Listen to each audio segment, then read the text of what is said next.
Are you tired of being the last one to get paid out of your own business? How can you break that cycle and make sure you're getting a regular paycheck?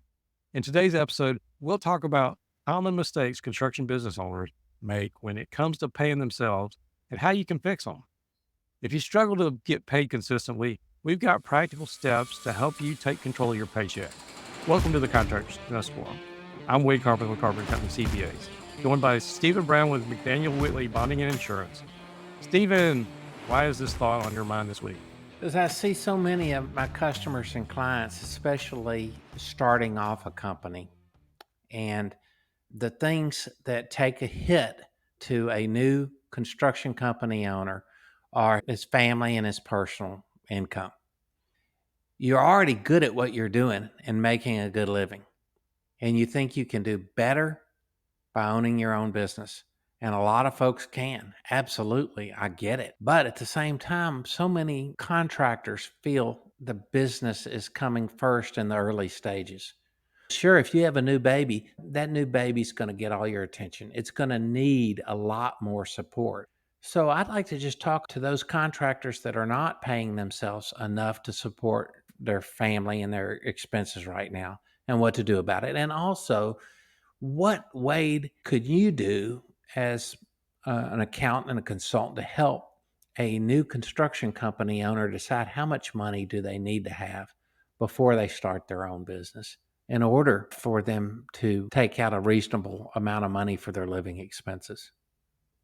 Yeah, I totally agree with this topic where you're going with this because I absolutely see contractors. They're the last to eat.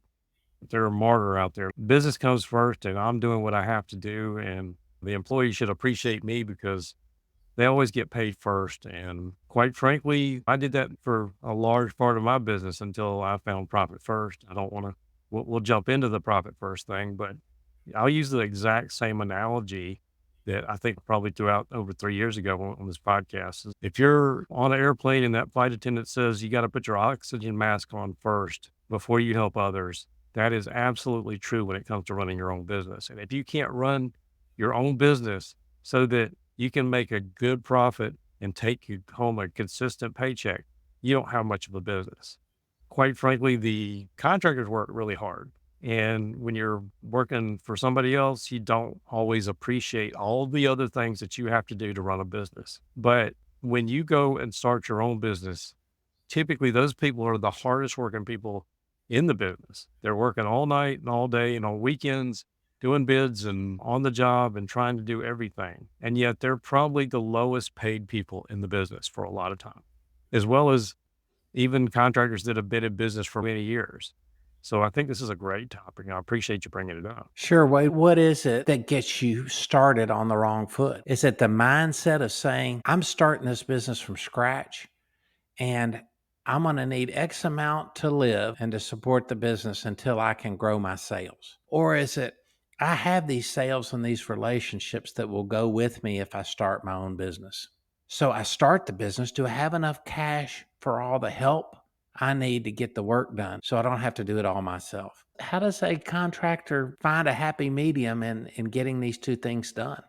I imagine if you have unlimited cash, you can purchase your way out of trouble, but that's not necessarily true. Yeah, most contractors are definitely not starting with that situation when they start a business. And a lot of times they underestimate how much cash it really takes to get going.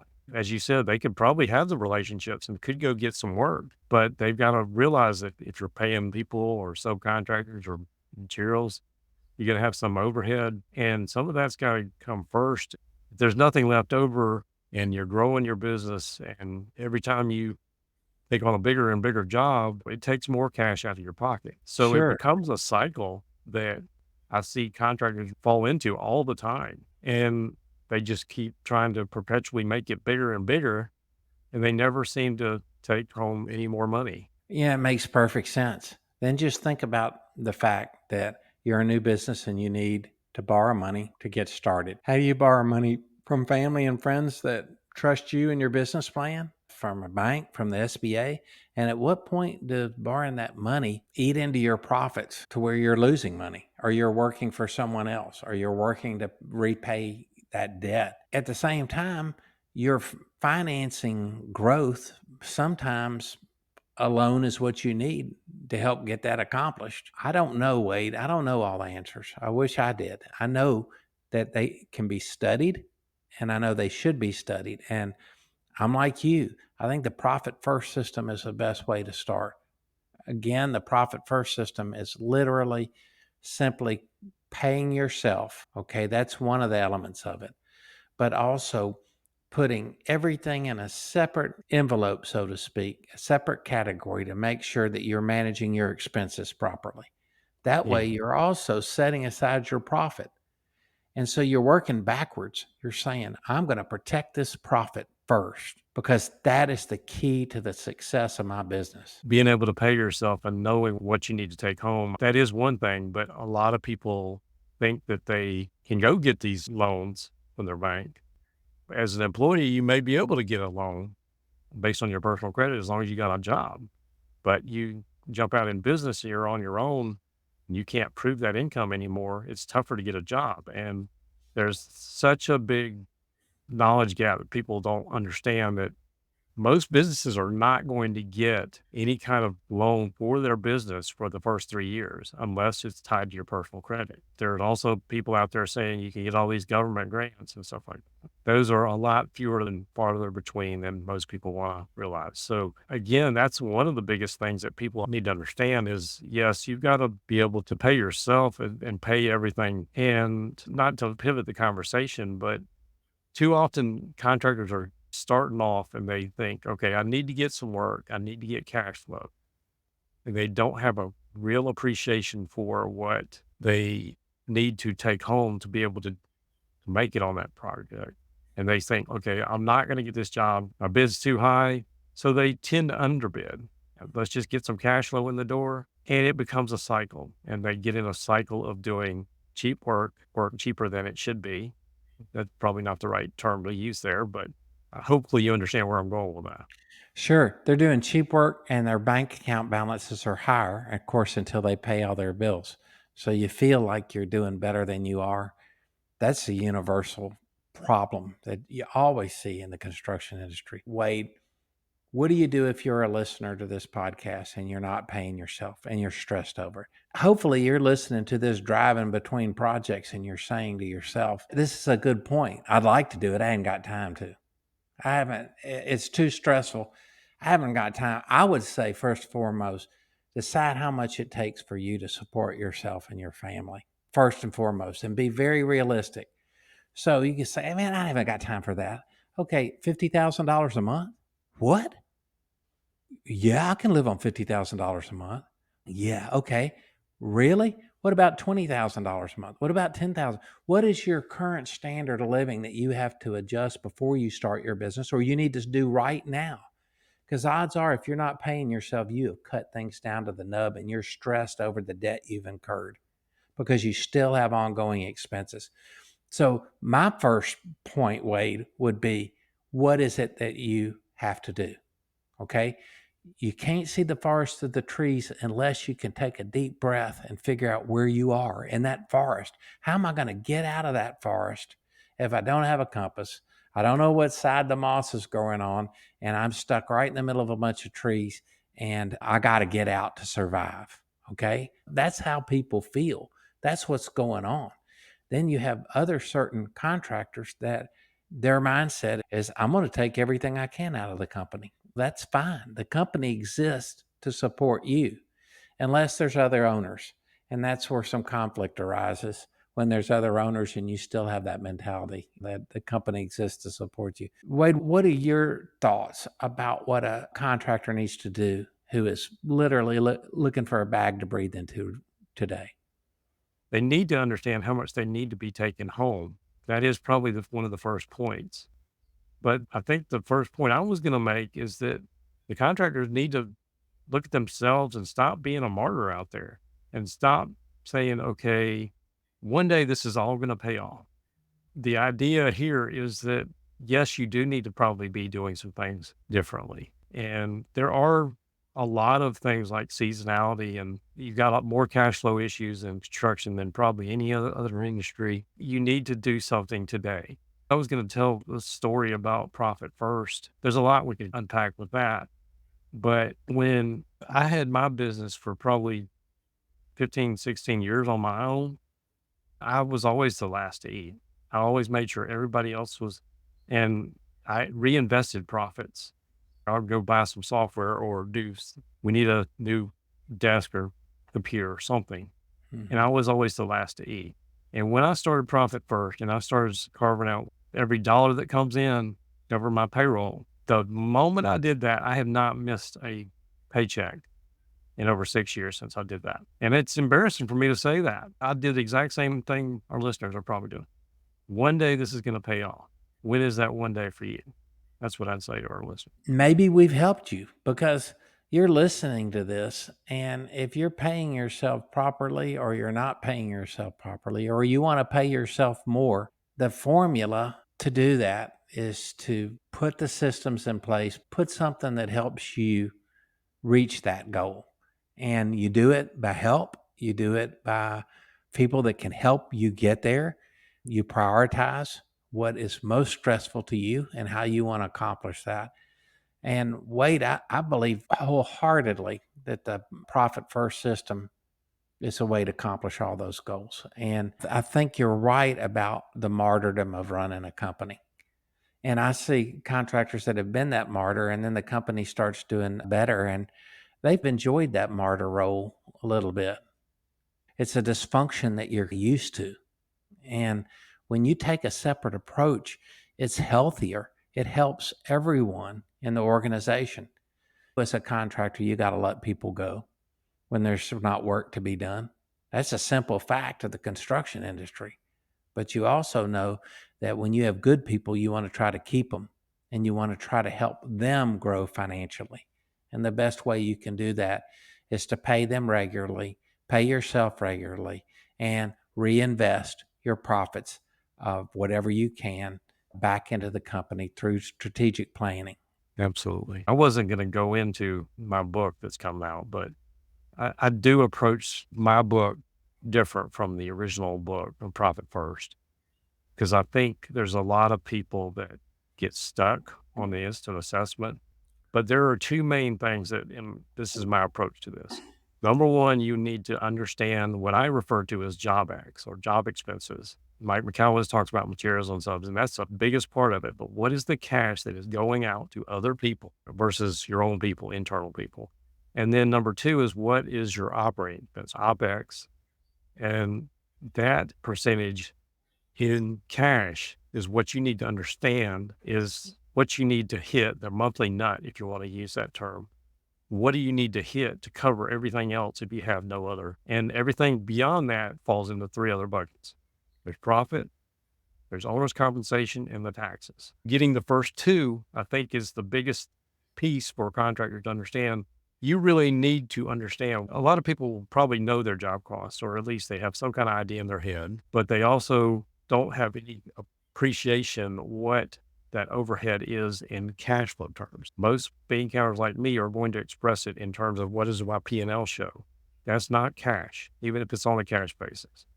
So I feel like I'm preaching here, but the other buckets that have to be covered are you got to have some profit and you got to have some money to take home for yourself, as well as that business should be paying your.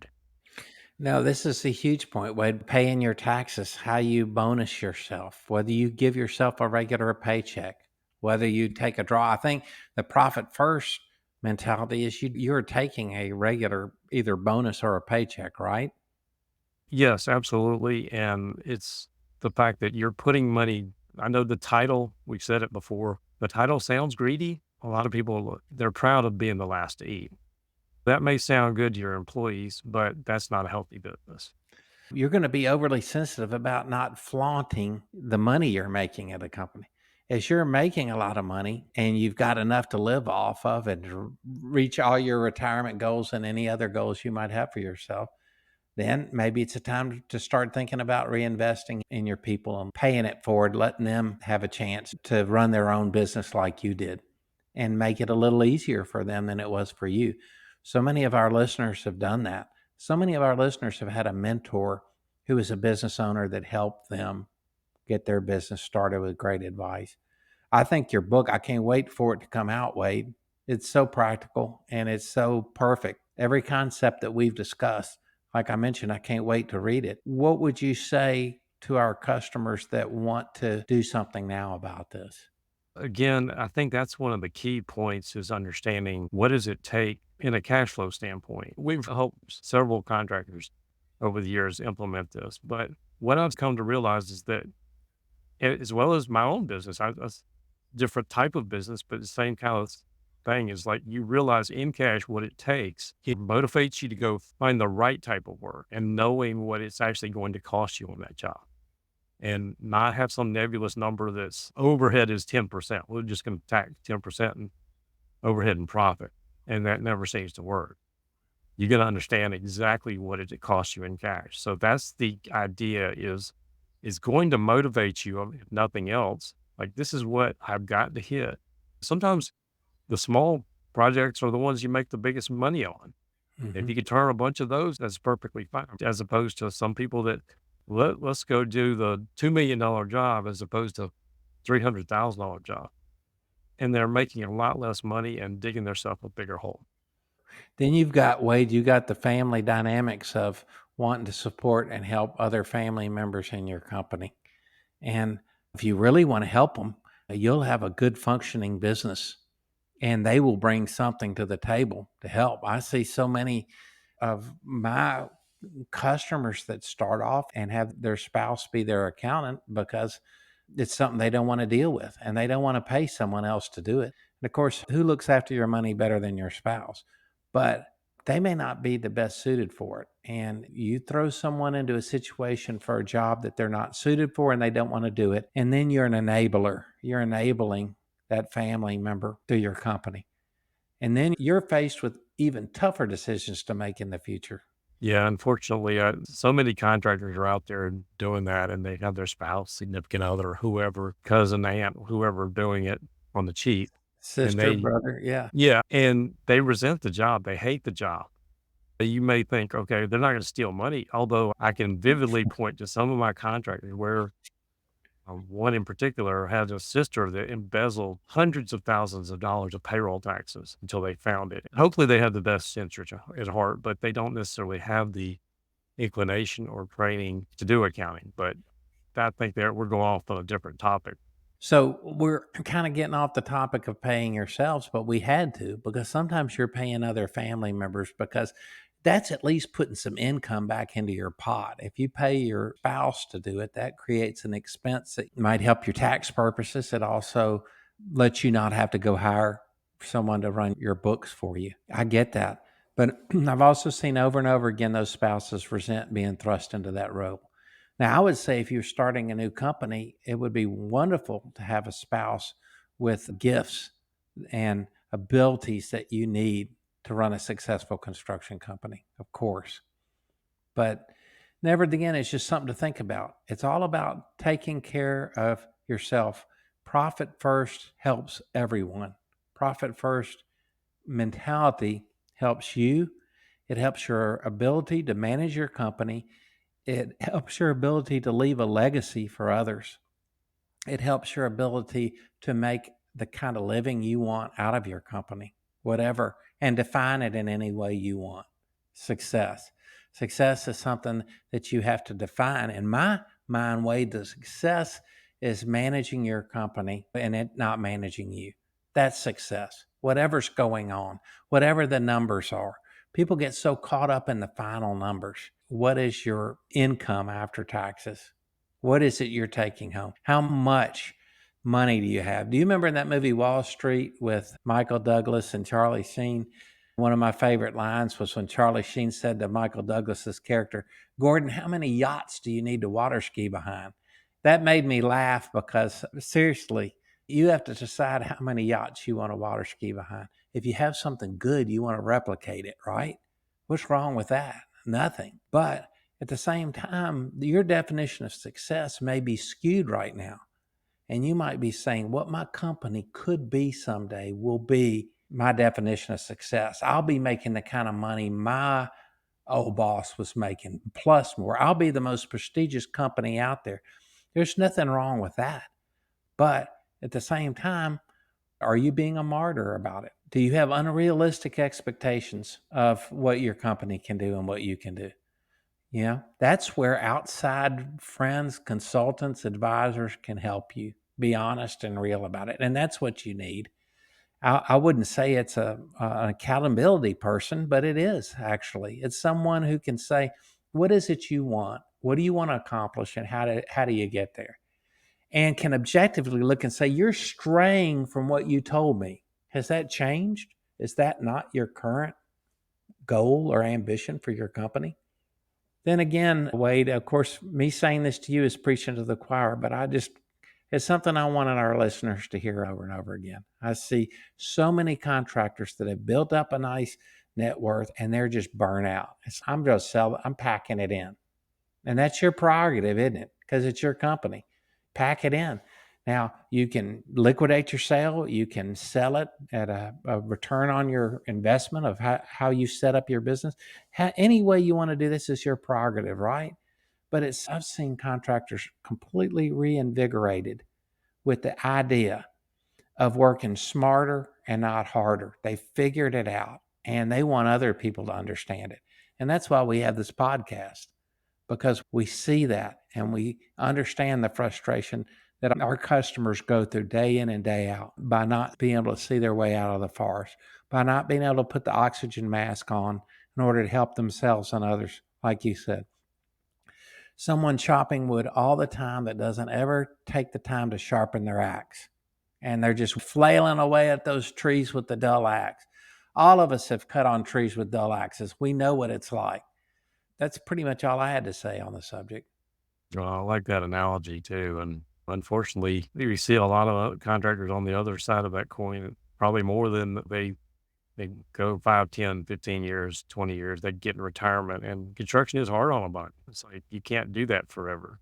But they come up to retirement age and they really have nothing to show for it. And they've worked 20 years and they've never really taken that paycheck home. And so originally the notes you sent to me was like, how do we mechanically pay ourselves? What points do you think our listeners need to hear from that article I sent you?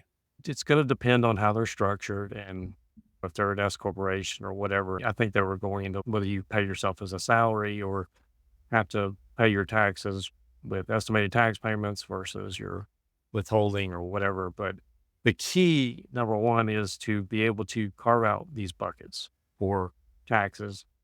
Profit, profit needs to be there and owner's compensation. But the profit bucket, I think we had another conversation recently about taxes. And you said it then, was you worry so much about taxes that you cut out your profit and you perpetually dug yourself in a deeper and deeper hole in debt by buying another truck or something like that.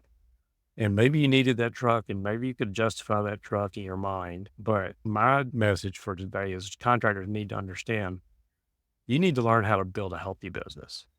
My final point would be build that healthy business and say enough's enough and let's go do something about it. Okay. Let's go ahead and wrap this one up. Wanted to thank everybody for listening. If you got any thoughts or feedback on today's discussion, we are always happy to hear or answer questions, hear your thoughts, drop them in the comments below.